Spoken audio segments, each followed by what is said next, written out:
Des automobilistes ont signalé la présence d'une femme troublante, vêtue de blanc, qui entrait les routes et apparaîtrait soudainement à l'abord d'un virage.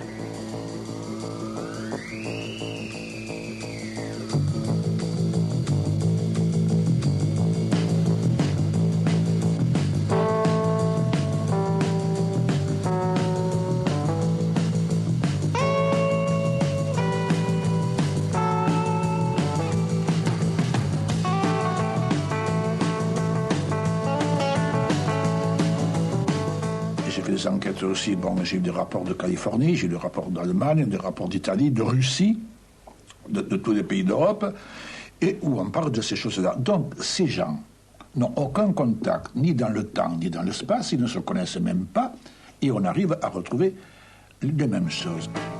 Richard Bessières a commencé à s'intéresser à ce phénomène en 1979.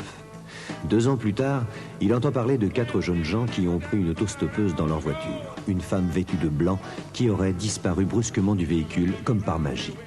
Ce n'est pas la première fois que les gendarmes consignent de tels témoignages. Richard Bessières obtient un rendez-vous avec un gendarme à la retraite qui a accepté de lui remettre le dossier des témoignages recueillis dans le département de l'Hérault. Un rapport, un dossier très complet. Alors là, vraiment, vous m'intéressez.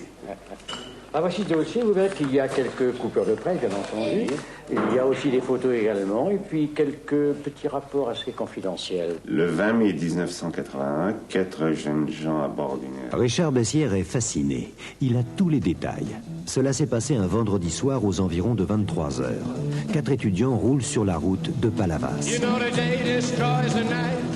Quand soudain... C'est la fille là-bas? Arrête-toi.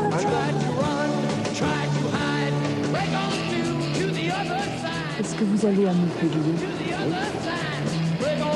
Il n'y a pas beaucoup de place dans la voiture, mais il est difficile de laisser cette femme seule en pleine nuit au bord de la route. Les 2 filles n'osent rien dire, mais cette femme est bien étrange. Elle a le teint blafard et le regard fixe.